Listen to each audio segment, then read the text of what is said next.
नमस्कार मंडळी. तर आज आपण वेगळ्या पद्धतीने वड्या बनवणार आहोत. तर या वड्या आपण आज कोथिंबीरपासून नाही तर मेथीपासून या वड्या बनवणार आहोत. मुलांना मेथीची भाजी खायला आवडत नाही, पण आपण जर त्यांना या पद्धतीने वड्या बनवून दिल्या तर ते नक्कीच खातील. तर चला व्हिडिओला लगेच सुरुवात करूया.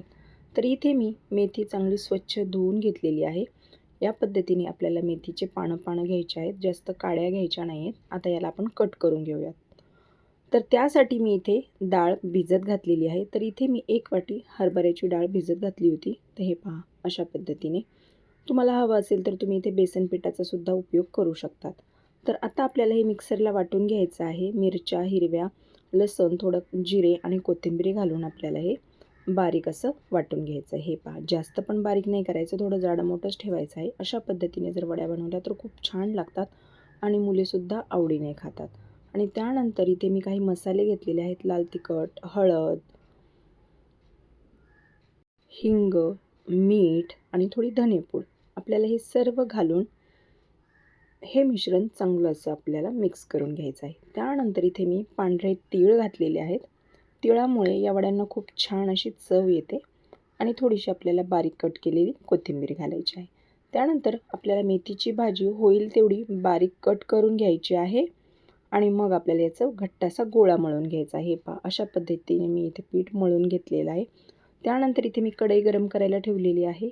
पाणी छान उकळलं की आपल्याला एका चाळणीमध्ये किंवा ताटामध्ये हे पीठ लावून घ्यायचं आहे छान पद्धतीने आणि आपल्याला एक 10 ते 15 मिनिटासाठी याला वाफ देऊन घ्यायची आहे. म्हणजे आपल्याला हे उकडून घ्यायचे आहेत. तर एक 10 ते 15 मिनिटासाठी आपल्याला याला वाफवून घ्यायचं आहे. तुम्हाला हवं असेल तर तुम्ही हे इडली पात्रात सुद्धा करू शकतात. आता याला आपण साईडला ठेवूया. वड्या आपल्या झालेल्या आहेत. याला बारीक असं कट करून घ्यायचं आहे. हे पहा, अशा पद्धतीने मी इथे वड्या बनवून घेतलेल्या आहेत. तुम्हाला आवडतील त्या पद्धतीने तुम्ही इथे कट करू शकता. आता इथे मी कढई गरम करायला ठेवलेली आहे. तर मी इथे डीप फ्राय नाही करणार आहेत वड्या या. तर आपण याला शॅलो फ्राय करणार आहोत. तुम्हाला हवं असेल तर तुम्ही याला डीप फ्रायसुद्धा करू शकतात किंवा मग ह्या अशाच वड्या खायला खूप छान लागतात. तर याला कमी गॅसवरती छान असं आपल्याला फ्राय करून घ्यायचं आहे. तर लहान मुले, मोठे सगळ्यांनाच अशा पद्धतीने जर तुम्ही वड्या बनवून दिल्या तर ते खरंच आवडीने खातील आणि मेथीची भाजी खात नाहीत म्हणून आपल्याला टेन्शनही राहणार नाही. तर मंडळी, आजची ही रेसिपी तुम्हाला कशी वाटली मला कमेंटमध्ये नक्कीच कळवा. व्हिडिओ जर आवडला असेल तर व्हिडिओला एक लाईक नक्की करा आणि जर चॅनलला अजूनही सबस्क्राईब केले नसेल तर पटकन सबस्क्राईब करून घ्या. आणि तुम्ही आपला हा व्हिडिओ कुठल्या गावातून किंवा कुठल्या शहरातून पाहतायत हे मला कमेंटमध्ये नक्कीच सांगा, जेणेकरून मलासुद्धा तुमचे धन्यवाद करता येतील.